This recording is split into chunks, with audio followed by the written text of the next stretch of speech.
왜 안 맞는지 모르겠어. 엉망이었어요. 그래가지고 저는 그 기억을 떠올리냐. 조리원 하실 분 없나요? 여기 영국에 조리원 하면 정말 잘 될 것 같은데. 안녕하세요, 클로입니다. 영국 남자와의 데이트 그리고 결혼 그 다음에 이어진 이야기는 바로 출산이 되겠죠. 남자분들은 군대 이야기 하시면 밤을 샌다고 하잖아요. 근데 또 출산 한번 해보신 여자분들은 또 우리 각자 우리만의 그런 무용담을 또 가지고 계실 것 같은데, 저는 또 외국에서 또 출산했고 이 부분에 대해서 한번 이야기해 보려고 해요. 그리고 코로나 사태로 이 유럽 의료 시스템에 대해서 너무나 적나라한 현실들을 많이 보셨을 거예요, 이번 기회를 통해서. 그래서 영국에서 제가 출산하면서 어떤 케어를 받았는지, 어떤 그런 이제 뭐 경험을 했는지에 대해서 같이 이야기를 풀어볼 건데, 제가 영국에서 출산 2번 했으니까 조금이나마 조금 더 리얼한 스토리들을 같이 들려드릴 수 있을 것 같습니다. 우리 같이 좋아요, 구독 한번 하셨는지 보시고 같이 이야기 이어갈게요. 우선 제가 산정 관리를 어떻게 받았는지에 대해서 얘기를 해보도록 하겠습니다. 처음에 이제 임신 키트를 이제 자기 집에서 테스트를 하고 나서 이제 임신인 걸 확신했을 때 이제 GP라고 그 동네 관할 구역마다 의사들이 있어요. 자기를 케어해주는 의사들이 있는데 거기에 가서 나 임신한 것 같다라고 얘기를 하면은 거기서 축하한다라고 해줘요. 축하한다. 그리고 초음파는 안 해요. 초음파는 안 했었어요. 초음파는 정말 꽤 됐을 때 했는 것 같아요. 그래서 제가 출산하기까지 해서 토탈 그 10개월이야. 그 기간 동안은 두세 번인가? 저는 초음파를 거의 안 했는 것 같아요. 근데 한국에 제가 잠깐 들어갔었거든요. 임신했을 때. 근데 뭘 그렇게 검사를 되게 많이 하더라고요. 검사도 많이 하고 돈도 비싸고 뭐 이것도 할래, 이것도 하실래, 저것도 하실래요. 무슨 옵션도 많은 거예요. 근데 애를 가진 입장에서 한국에서 솔직히 제가 그런 옵션을 보면은 안 할 수가 있나요? 다 보통 하지 않나? 그 걱정이 돼서. 근데 영국에는 그런 옵션도 없었어요. 차라리 옵션이 있어서 미리미리 발견하는 게 낫지 않나요? 처음이니까, 첫째니까. 막 퀼트, 막 그런 거. 퀼트부터 해서 십자수, 막 베네쩌고리 그런 거 있잖아요. 오만 거 다 사와가지고 막 집에서 십자수도 하고 막 클래식 듣고, 그리고 막 백과사전 막 두툼한 거 막 999 뭐 응급 뭐 999인지 뭔지 그런 거부터 해가지고 막 모든 거 이제 첫째니까 이제 그 20대 제가 20대 후반에 애를 낳았으니까요. 그래가지고 걱정도 되고 이제 혼자서 이제 그 친정 어머니가 안 오실 상태에서 제가 애를 놓으면 시댁에 들어가서 이제 몸조리를 해야 될 상황이었거든요. 그래서 저는 이제 그 친정 엄마가 옆에서 붙어서 해줄 것도 아니고 해서 저는 많이 좀 걱정해서 이렇게 한국에서 그런 정보를 많이 얻어서 조심하고 했는데, 영국에서는 이렇게 뭐 임신이 되었다 축하한다 하고 나서 뭐 이렇게 종이를 주면서 뭐 운동 뭐 정말 그 제너럴한 거 있잖아요. 뭐 잘 먹어라, 뭐 굳이 뭐 피하라는 건 그게 없었는 것 같아요. 여기 사람들은 뭐 애 임신했는데도 담배 필 사람 피고 뭐 술 한잔 잘 사람 하고 뭐 그런 것 같더라고. 그래서 한국에서는 커피도 마시지 마라 막 그런 것도 좀 있잖아요. 근데 여기 조금 자율적인 그런 분위기, 그래서 못하는 게 그렇게 많이 없었는 것 같아요. 자, 아기맞이 준비에 대해서 간단히 또 얘기를 해볼게요. 그리고 보통 우리가 이제 임신을 하면은 쇼핑을 많이 하잖아요. 애 필요한 거 계속 사고 뭐 이제 알아보고 하는데, 저는 뭐 산후조리라는 게 따로 없었으니까 산후조리원에 대해서는 검색을 할 그런 옵션이 없었죠. 근데 이제 유모차가 이제 임신했을 때도 엄마들 유모차도 이쁜 거 사고 싶어 하잖아요. 그래서 저는 그 당시에 이제 그 퀸이가 좀 많이 나왔는 것 같아요. 그래서 퀸이가 이제 프람을 꽂을 수 있고 그 다음에 이제 의자가 되는 이걸로 이제 나중에 바꿨는데, 저는 퀸이를 노란 색깔을 샀는데 하여튼 그 당시 큰 돈이었어요. 사실은 퀸이 잘 못 썼어요. 그 퀸이 그 하고 바로 팔았어요. 1년도 안 돼서 팔고 그냥 저는 맥클라렌을 바로 갈아탔고, 근데 퀸이를 모는데 스토키에 모는 사람이 좀 되게 좀 멋있어 보이는 거야. 그래서 나 둘째 놈을 꼭 스토커 사야지 했는데 아니면 다니까 늦둥이 클리어를 갖자마자 저는 하늘 풀듯이 스토케랑 부가보를 같이 샀죠. 그래가지고 스토케는 동네 맛있는 데 갈 때 스토케 몰고 또 집에서도 이렇게 하고, 그러면 부가보는 이제 어디 짐벌이나 갈 때 딱 폴딩 해가지고 차에서 쓰고 했는데, 하여튼 뭐 유모차에 대한 그런 좀 하는 좀 풀었는 것 같아요. 세 번째 병원에 대한 얘기 한번 해볼까요? 그리고 병원 이야기를 들으시면 다들 기함하실 거예요. 우리 영국 사는 거 처음에는 언뜻 보면은 다들 영국 좋은 데 사시네요. 지금은 아닐 수가 있어. 근데 옛날에는 영국 하면 런던 이렇게 약간 그런 로망과 선망이 좀 있잖아요. 그런 그 유럽에 사는 거에 대해서. 근데 병원 이야기 하면 또 기억하실 거예요. 아까 전에 그 전에 그 제가 스드메 얘기해드렸을 때도 그랬는데, 병원에 우선 첫 번째로 자 이제 그 빈센트가 이제 첫째잖아요. 근데 제가 8월 달에 이제 애를 출산하는데 양수가 먼저 터졌어요. 양수가 터졌는데 돌려보내는 거예요, 집에. 왜냐면 그때가 뱅크 홀리데이, 뱅크 홀리데이가 월요일 날 그 공휴일이었는 거예요. 그래가지고 제가 토요일쯤에 양수 터져가지고 병원에 갔는데 돌려보내는 거예요. 그냥 돌려보내고 자기네도 일을 하기 싫은 거야. 또 일요일날 월요일에 애 받기 싫은 거예요. 그래가지고 그 뭐 48시간 괜찮다면서 그냥 돌려보내는 거예요. 그래서 계속 진통 있고 양수는 계속 이제 계속 진통을 간격을 오가는데 그냥 집에 있으라는 거예요. 그래서 다시 병원에 가게도 또 돌려보내고 그걸 한 3번을 반복했어요. 전화로만 얘기하라고. 전화로 어느 정도 간격이냐고 이런 정도만 얘기하고 너무 아픈 거지. 그래가지고 2박 3일을 진통을 하고 양수는 계속 그러고 있었어요. 근데 보통은 그렇게 하면 한국에서는 그거는 응급인 것 같은데요. 그래서 왜냐면 감염이 될 수도 있고 애한테도 그게 양수가 다 빠지면 안 되잖아요. 그래서 그게 응급인데 그렇게 나버려 두더라고요. 근데 뒤에 가면 더 과학하는 얘기가 나올 거예요. 그래서 제가 양수가 그렇게 흐른 상태에서 2박 3일을 진통을 하다가 집에서 진통하다가 이제 갔어요. 가니까 드디어 화요일날 이제 그 오후에 유도분만을 잡아주는 거예요. 그래서 화요일날 병원에 가서 이제 유도분만 몇 시부터 들어갈 거 하는데 진짜 그거를 주입을 넣으니까 이제 막 진통이 막 오는 거죠. 근데 저는 경험이 없어가지고 밥을 든든하게 먹고 갔었어야 되는데 밥을 안 먹고 갔는 거예요. 영국 병원 가면 진짜 먹을 거 없거든요. 그냥 코스타 커피숍이 있어요. 그래서 거기서 머핀 하나 먹고 시간 돼가지고 윌리엄을 손잡고 들어갔단 말이에요. 그게 낮이었잖아요. 근데 그때부터 진통을 시작하는데 유도분만으로 8시간 완전 진짜 8시간을 아시잖아요. 그래가지고 나보신 분들은 그래가지고 괴성을 지르고 힘을 다 빼고 막 했는데 중요한 거는 그 허리에 모통을 안 맞았어요. 제가 저는 모통을 맞으면은 뭐 자세도 못 바꾸고 뭐 그런다 해가지고 저는 모통 안 맞아야 되겠는 거라 미쳤지. 근데 모통을 왜 안 맞는지 모르겠어. 모통을 안 맞고 생으로 유도분만을 해가지고 힘을 다 빼고 그냥 중간에 나는 그 8시간 기억이 안 나요. 너무 힘들어가지고. 근데 그래서 애랑 중요한 거 알고 보니까 제가 앞에서 얘기했잖아요. 초음파를 그렇게 안 찍는다 했잖아요. 근데 알고 보니까 빈센트가 탯줄이 목에 걸려있는 거예요. 그 힘을 그렇게 해서 내가 안 나오는 거지. 말이 되나 그쵸? 탯줄이 목에 걸려있었대요. 그래가지고 아무리 힘을 줘도 안 나오는 거라. 그래서 그 밑에 절개하는 걸 잘 안 하려고 해요. 그냥 센 곳을 하는 거예요. 그리고 절개 안 해놓으면은 딴 데 다 터지잖아. 이렇게 꽉 나오면서. 근데 이걸 그냥 적당히 하면 되는데 안 하더라고. 근데 결국은 센 곳에 다 하고 했는데 나왔는데 목줄이 걸려 있었는 거지. 그래서 참 진짜 그리고 더 과간이가 얘기 드릴게요. 그래서 나왔는데 빈센트 얼굴 너무 큰 거예요. 우리 빈센트 아들이 정말 얼굴이 커가지고 나타났는데 진짜 해바라기가 나타나는 거야. 얼굴이 지도 힘들었어. 지도 얼굴이 땡땡 부어가 나타났어. 그래가지고 나는 빈센트 했는데 근데 저는 너무 힘이 빠졌죠. 근데 그 상황에서 간호사가 널스가 저를 어떻게 했냐면 됐고 그 뜨거운 바스에 저를 목욕을 시키는 거예요. 그러면 큰일 나잖아요. 저혈압 이렇게 혈압이 확 떨어지잖아요. 그래서 그 간호사 정말 실수를 했는 거예요. 그래서 흑인 간호사가 나를 일어나게. 여기 영국 간호사만 있진 않아요. 대부분이 이렇게 막 그런 이렇게 외국에서 온 사람들도 많아가지고 좀 약간 틀려요. 그리고 여기는 그 영국 병원이 나라 거거든요. 그래서 좀 뭐라고 해야 되겠나. 한국이랑 좀 틀리답니다. 그래서 말을 다 할 수가 없네. 다 고생하시는 분들도 많은데 제가 또 그렇게 나쁘게 다 얘기할 수는 없으니까. anyway 제가 당했던 거는 그래서 제가 힘이 다 빠졌는데 그 단독 그 방에서 제가 하고 나서 저를 이렇게 뜨거운 물에 넣는 거예요. 바스에. 우리 한국식으로도 보통은 샤워를 할 수가 없잖아요. 근데 거기 들어갔어. 근데 나오는 순간 일어난 순간 혈압이 훅 떨어져가지고 저는 그냥 기절했는 거예요. 거기서. 저희 신랑이 놀래가지고 거기 부르니까 그 사람들이 막 달려왔는데 의사한테 달려왔는 거예요. 막 거기 의사한테 다 달려오는 것 같아요. 그래서 저를 쓰러진 저를 거기 높이고 양쪽에 그거 링게를 양쪽에 막 트는 거예요. 근데 중요한 거는 제가 핏줄이 되게 좋거든요. 근데 오만에 다치는 거야. 오만에 다치려가지고 팔을 막 난도질 해가지고 두 군데를 막 링게를 달고 산소 마스크를 꽂아놨는 거예요. 애는 우리 비젠트는 진짜 막 새파랗게 가지고 추운데 막 아무것도 안 덮어주고 거기 그 플라스틱 통에 넣어놓고 막 나한테 붙어가지고 이렇게 하는 거예요. 그래가지고 우리 윌리엄 보고 야 애 좀 봐라고. 애는 진짜 무슨 옥수수 같이 해가지고 앉아 새파래가지고 있는 거라. 가지고 엉망이었어요. 그래가지고 저는 그 기억을 돌리자 너무 힘이 없어. 근데 그 배가 정신이 돌아오는데 배는 고픈데 아무것도 안 주더라고. 그래가지고 밤을 지나서 아침까지 아무것도 못 먹었어요. 그리고 아침에 딱 왔는데 토스트가 딱 나오는 거지. 이거 저는 눈물이 날아가요. 토스트 얘기가 그러니까 눈물의 토스트. 그리고 궁금하실 분들이 있을 것 같은데 탯줄은 남편이 잘라요. 남편이 자르고 약간 좀 자율적인 분위기예요. 그래서 잘못만 할 때는 여기는 뭐라고 하지? 조산사라고 하나? 그 미드와이프가 같이 보통은 해요. 그래서 응급 상황의 경우는 보통 의사가 오는데 미드와이프가 이제 1대1로 붙어서 이제 애를 받아줘요.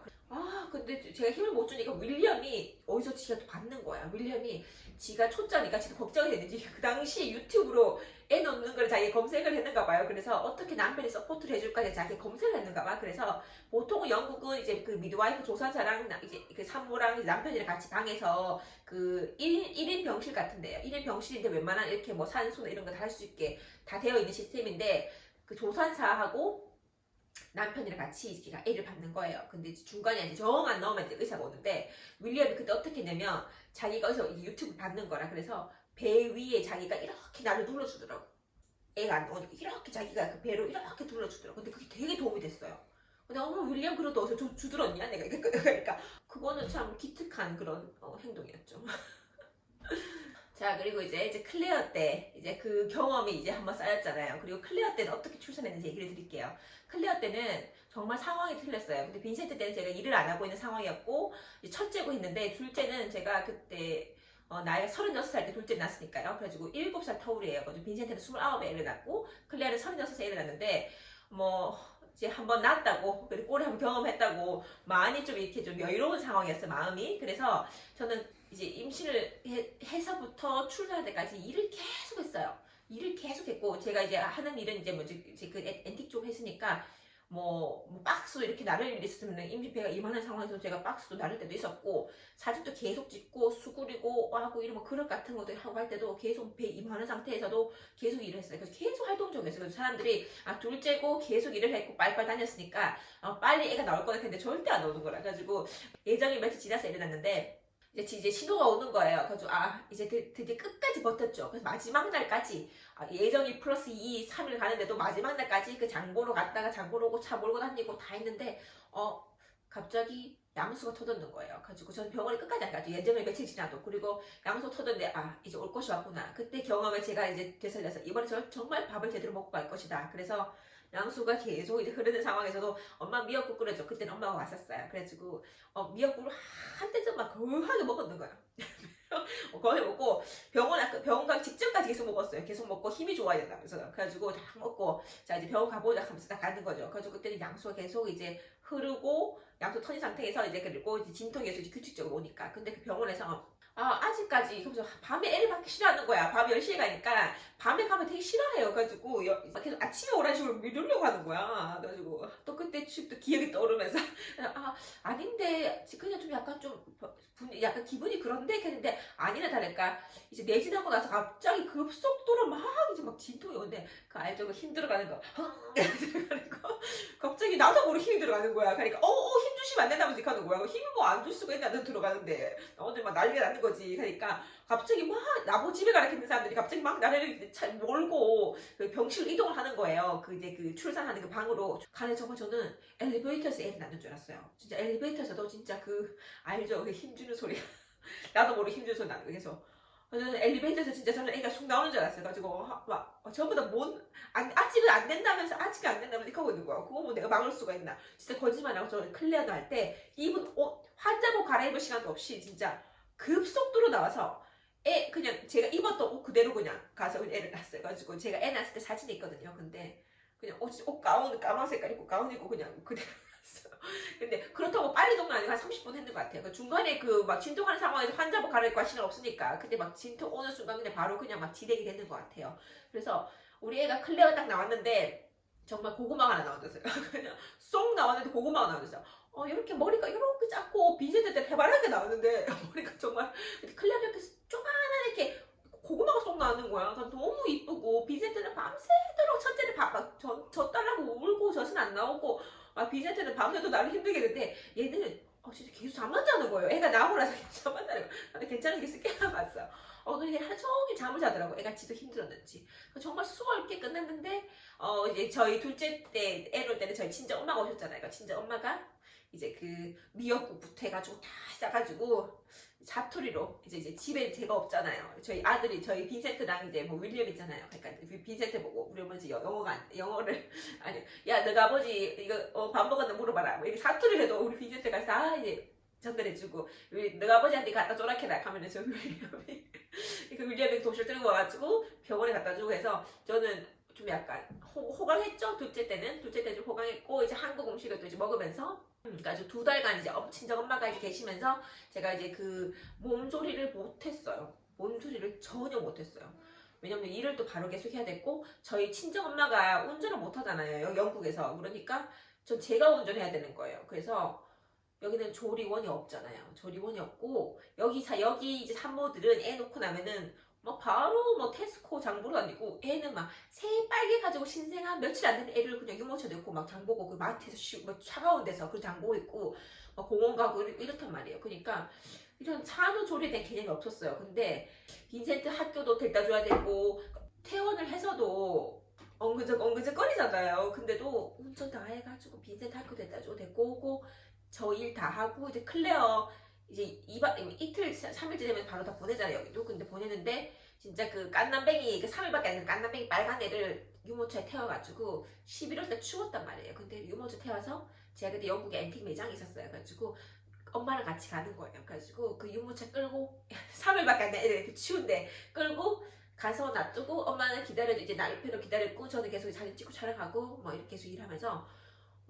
손이 웬말이 손이 너무 시렵지. 근데 막 이 손가락 없는 장갑을 끼고 카메라 이거 들고 카메라 무거운 거 알잖아요. 그거 들고 사진 찍고 왔는데 솔직히 손가락 나갈 수도 있죠. 근데 오히려 제가 말씀드릴 수 있는 게 빈센트 때는 제가 일도 안 하고 제가 시댁에 들어가서 진짜 30일을 그 방에서 안 나왔단 말이에요. 그래서 저희 시어머니가 이제 홍콩식으로 저를 뭐 이제 그분 나름대로는 되게 저를 많이 이제 막 케어를 해주셨는 거예요. 그래서 홍콩에서 먹는 그런 막 우족 이런 거 있잖아요. 막 돼지고기 꽈가지고 그리고 뭐 이렇게 해가지고 먹으라고 하고 그래서 저는 돼지를 못 먹거든요. 근데 그거를 먹으니까 막 또 그냥 토할 것 같은가 가지고 너무 먹겠는 거 같아가지고 그 좋아하시는 분은 좋아하는데 저는 한 개 못 먹었어요. 그 시어머니가 먹으라 하는 그렇게 해준 거는 한 개 못 먹고 그 제가 몸이 아프다고 하니까 저희 시어머니가 생강을 한 솥을 끓여가지고 그 바스톱에 가장 생강물을 해주면서 내 그 몸에 들어가라 하더라고요. 그래서 거기 들어갔다 나오니까 진짜 뼈마디가 따끈따끈해지는 거지. 그러니까 진짜 온 상신이 아픈 거예요 그때는. 가지고 시어머니 그렇게 좀 그 얘기를 하니까 또 더 잘해드려야 되겠네. 제가 그렇게 시어머니 그런 케어를 받고 30일 동안 그 방문에서 안 나오고 했는데 근데 시댁이 집이 좀 컸어요. 그래서 잠깐 뭐 이제 애 젖병이를 가지러 가려고 이제 층 계단 왔다 갔다 하는데 거기서 무릎이 나갔는지 무릎이 시큰한 거예요. 그때부터 그렇게 몸조리를 했는데도 한 달간 그렇게 몸조리를 하고 아무것도 안 하고 집안 살림도 안 했는데 일도 안 했는데도 온 손가락 마디마디가 탱탱 붓고 관절이 아프고 그 첫째 놓고요. 29살에 애 낳는데 근데 오히려 36살에는 애 놓고 임신해서도 계속 일을 하고 애 놓고도 계속 일을 하고 그 추운 데서 10월, 11월, 12월 때만 계속 그 추운 저희 매장이 추웠었어요. 그때 앤틱 매장이. 그때도 막 사진 찍고 뭐 박스 늘어야 때 늘어야 되고 막 하는데 막 그때도 제가 운전 다 하고 했는데도 저는 오히려 뭐 아픈 게 없었어요. 그때는. 왜 그랬지? 정신적인가? 제가 아프면 안 된다는 그런 정신적인가? 그래서 오히려 둘째 때는 하나도 안 아팠어요. 첫째 때는 너무 아파가지고 그게 어느 살인가? 첫째 때는. 그래가지고 첫째 때는 하물며 너무 온갖 손가락이 아파서 애 이거 그 트름 해줄 때도 이것도 못 때렸다니까 너무 손이 다 부어서. 그랬고 그래서 저희 시아버지가 보기에는 그때부터 우리 얘기가 시작되는 거지. 저희 시아버지 보기에는 돈도 안 벌고 일도 안 하는데 저 들어앉아가지고 맨날 아프다고 그랬으니까 그때부터 못마땅한 거지. 그래서 그때부터 시작이 되긴 했어요. 하여튼 그 얘기는 차츰 또 풀어드릴게요. 영국에 이제 의료에 대해서 얘기를 드리자면 빨간 수첩이 있어요. 이제 아기가 태어나면은 이제 나라에서 우리나라 지금 무슨 의료보험 이렇게 되나? 무슨 기록 남기는 거, 애들 기록 남기는 그 수첩이 있는데 거기에 무슨 이렇게 접종 같은 거 이제 하는 거 하고 수시로 병원은 아닌데 무슨 건강센터, 헬스센터 이렇게 가는 그런 데 있어요. 그 체크업하러 가는데 거기서 이제 애 키 이제 몸무게 재고 뭐 이렇게 한단 말이에요. 근데 첫째 때는 열심히 갔죠. 열심히 가고 키도 지고 몸무게 재고 가는데 가면은 진짜 저희 시어머니가 좀 젊으시단 말이에요. 그래서 시어머니가 애 엄마인 줄 알고 저는 누나인 줄 아는 그런. 외국 사람, 동양 사람들 어리게 보잖아요. 그래가지고 시어머니랑 저랑 이제 빈센트 데리고 가서 항상 그거 이제 체크하고 있는데, 클레어 때는 솔직히 말해서 정말 무심했어요. 클레어 때는 하나도 안 했어요. 그래서 클레어가 키가 몸무게가 이렇게 어디 그룹에 드는지 그런 것도 모르고 키 몸무게제로 한 번도 안 가는 것 같아. 그래가지고 이제 조금 아니까 약간 사람이 느슨해지는 거야. 그래서 예방접종을 하러 가죠. 예방접종을 해야 될 때는 하러 가는데 예방접종 다 무료고요. 근데 예방접종이 한국만큼 많지는 않은 것 같아요. 그래가지고 종류가 많지는 않은 것 같아. 해야 되는 그런 리스트들이. 그래가지고 그런 거는 영국에서 딱 접종 시간 되면은 연락이 와요. 그래서 이때 와서 받아라고. 그래서 그건 다 이제 무료고요. 제가 이 출산에 대해서 이제 생각을 해보면 한국에서는 이제 임신하고 그 출산까지 되게 이제 그런 극진한 임신 선물, 뭐 출산 태교 여행, 막 이벤트들을 많이 하고 막 선물도 많이 받고 하잖아요, 남편들한테. 근데 여기 전혀 그런 게 없어요. 다들 여자들 좀 씩씩한 것 같아요. 당연한 의무를 하는 듯한, 이제 뭐 애를 가졌으니까 애를 낳는 거. 자기야 뭐 먹고 싶어, 그런 거는 저는 윌리엄한테 그런 건 못 해봤는 것 같아요. 그래서 좀 약간 분위기가 틀리다는 거. 그리고 영국은 출산하고 뭐 이제 예방 접종이 다 이제 무료긴 하지만 저는 돈을 내더라도 정말 그 조리원 문화는 정말 받고 싶다. 다음 세에는. 근데 그 한국이 요즘에 그런 막 K 방역이라고 뭐 그런 K 방역 수출한다고 하잖아요. 근데 조리원 하실 분 없나요? 여기 영국에 조리원 하면 정말 잘 될 것 같은데. 영국에 조리원 해놓으면 K 조리원. 근데 정말 그 따끈따끈하게 정말 그 마사지도 받고 애들 딱 이렇게 뭐다 하고 그런 시설 보면은 한 번씩 인스타에 저희 그 인친님들 그 올라오고 보면 너무 좋다. 그리고 저는 그 두 번의 그 임신과 출산의 그런 이야기들을 보시면 호락호락 하지는 않았죠. 왜냐면 옆에서 서포트 받은 사람도 크게 있었던 것도 아니고, 그리고 뭐 이제 환경이 이제 한국처럼 한국인 정서에 맞는 그런 환경들이 있지는 않았지만, 저는 또 셋째를 가진다면 놓을 수 있을 것 같은데요. 근데 저희 신랑은 싫다고 하던데. 외국 사람들은 그런 약간 마인드인 것 같아요. 근데 셋째 가지면 어떡할 거야? 하니까 자기는 자기 자신 없다고. 왜냐면 자기는 좀 더 이제 부부 중심적으로 좀 더 즐기고 싶은데 또 동기적이게 갈 수가 없다면서 약간 자기는 그런 생각하더라고요. 그 저는 뭐 why not? 이상 영국에 사는 한국 여자의 두 번의 임신과 출산 이야기를 같이 봤습니다. 재밌게 봐주셨으면 좋겠고요. 그리고 궁금하신 점 있으시면 적어주시면 퀴즈 드릴게요. 감사합니다. 저희 다음에 또 뵐게요.